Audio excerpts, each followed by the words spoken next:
Nesse vídeo eu vou te ensinar a utilizar o sensor DHT11 com Arduino e ESP32. O DHT11 é um sensor digital de temperatura e umidade relativa do ar, amplamente utilizado em projetos de eletrônica e IoT. Ele é um sensor fácil de utilizar e também de baixo custo, sendo ideal para aplicações simples onde não é necessário que o sensor tenha uma precisão muito alta. Ele opera com alimentação de 3 até 5.5 volts, ele pode medir temperaturas de 0 até 50 graus Celsius com uma tolerância ali de margem de erro de 2 graus Celsius. Para a umidade relativa do ar, a faixa dele vai de 20 até 90%, com uma tolerância de 5%. A pinagem do DHT11 é a seguinte: o pino 1 é o VCC, o 2 é para dados, o 3 a gente não conecta em nada e por fim o pino 4 é o GND. E a ligação do sensor é bem simples. Aqui na tela eu tenho um exemplo dele sendo ligado num ESP32, mas com o Arduino é praticamente a mesma coisa. Eu preciso ligar os pinos de alimentação do sensor corretamente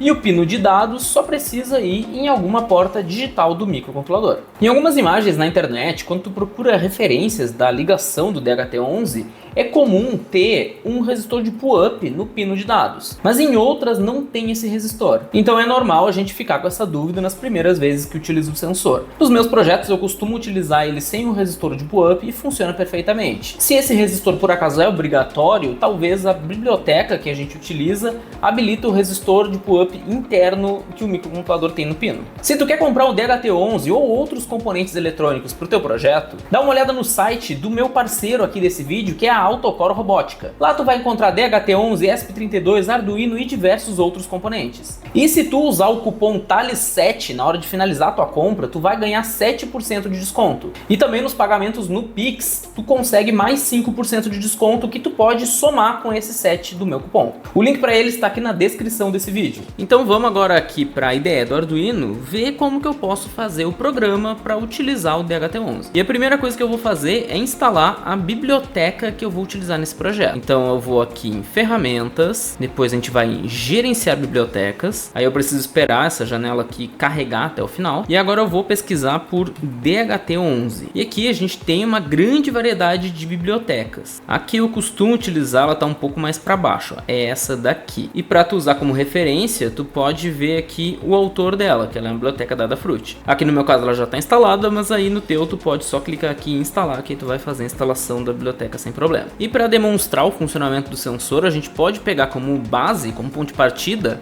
um exemplo que já vem na biblioteca. Então eu vou aqui em arquivo, exemplos e vou aqui, DHT Sensor Library. Aí aqui a gente tem dois códigos de exemplo, eu vou pegar esse aqui, DHT Tester. Aqui no código a gente tem vários comentários com informações sobre a biblioteca e como utilizar ela. Vocês podem depois dar uma olhada com calma nisso. O que eu vou fazer aqui no código então é só algumas alterações pequenas. O pino que eu estou usando DHT11 é o pino 1. Aqui a gente tem que dizer qual é o tipo do sensor, então essa biblioteca aceita também o DHT22 e o DHT21. Eu até hoje não cheguei a utilizar essas outras duas variações dele. E agora que eu já fiz essas definições, eu posso carregar esse código no ESP32 e ele vai funcionar sem problemas. Mas vamos aproveitar que é um código relativamente simples e vamos dar uma olhada em como que ele funciona. Então a primeira coisa que a gente tem aqui é a declaração da biblioteca. Ele está definindo o pino que está conectado ao DHT11 e aqui ele define que eu estou utilizando de fato um DHT11. Esses dois dados aqui são importantes aqui embaixo, ó, quando eu estou criando o objeto que vai ser o meu sensor. Então aqui seria a classe DHT, eu estou criando o objeto DHT, esse nome aqui poderia ser qualquer um, e aqui eu tenho que informar para essa classe, na hora de criar o objeto,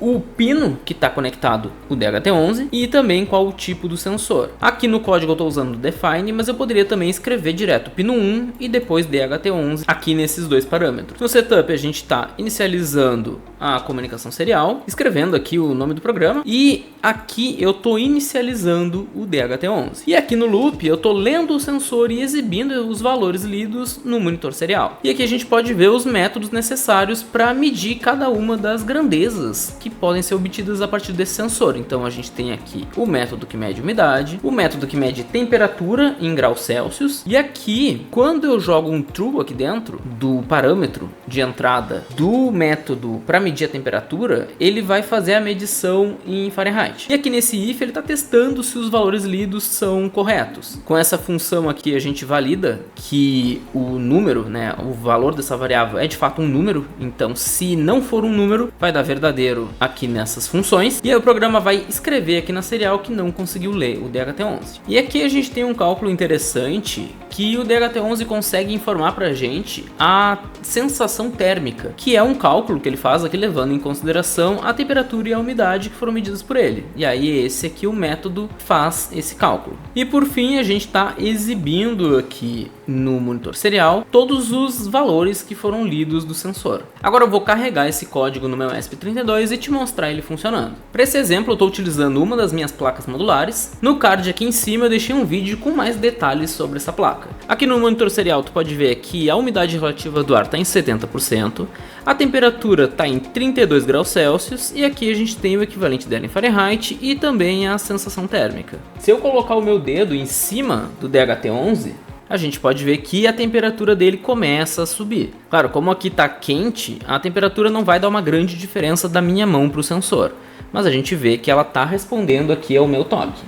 E teve também uma alteração na umidade. E eu tenho aqui no meu multímetro um termopar, que não é o sensor ideal para se medir a temperatura ambiente, mas pode servir como uma referência para a gente ver o quão errada está a medição do DHT11. E tu pode ver aqui na tela do multímetro que ele está medindo 31 graus, enquanto o DHT11 está dando para a gente 32,3 graus. Então a gente pode dizer que o DHT11 está funcionando ali dentro da sua margem de erro, que era de 2 graus Celsius.